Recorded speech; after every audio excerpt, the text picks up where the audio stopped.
Ta pushtoi zemrën turku. Po, jemi dashuar me gjuhën e shenjave sepse asnjëri nuk dinte gjuhën e asnjërit nga ne. Vërtet, që ai nuk komunikonte as anglisht. Domethënë vërtetohet këtu që dashuria është energji, s'ka nevojë për fjalë shumë. Absolutisht, është energji dhe unë jam njëri që veproj me energji, por thjesht duhet të jesh pak më i pjekur në moshë të kuptosh që ajo që vërtet ti kupton nuk është kimia, por është energjia. Si do ta përshkruaj ti atë moment? U pat dhe çfarë ndodhi? Se tu s'ka fjalë. Këtu ka vetëm aq ishte Alketa. Vetëm shikim, asgjë tjetër. Aty pastaj është sfida për të arritur këtu ku jemi, por shumë dashuri. E pëlqen ti konceptin e sakrificës dashuri? Alketa, unë dhe partnerim kemi bërë sakrifica në dashuri, dhe duhem bërë, por nuk jam pro konceptit 100% sakrificë në dashuri. Unë mendoj që duhet jemi pak më larg pamës dhe të kuptojmë se çfarë do të ishte më e mira, por të na bërë ne të lumtur, jo të heqim dorë nga lumturia. Por të sakrifikojmë gjërat e vogla për t'i dhënë më shumë mundësi dhe oportunitet dashurisë dhe kushteve optimale tona.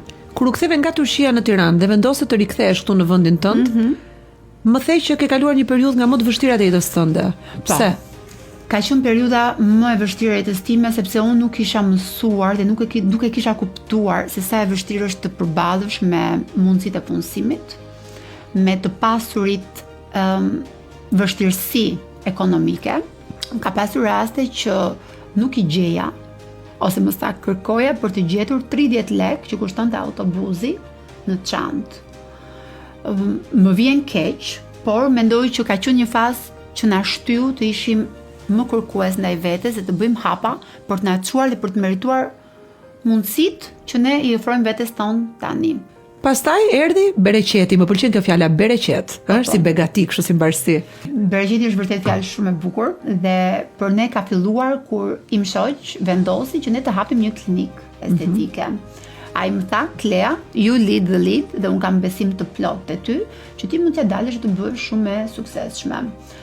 Suksesi nuk e di se si matet, por unë mendoj që të kesh shkallë për të kuptuar se ku ke qenë dhe ku je, dhe se çfarë bën çdo ditë për të përmirësuar, është çelësi i ti. Subscribe në kanalin Klas Media në YouTube.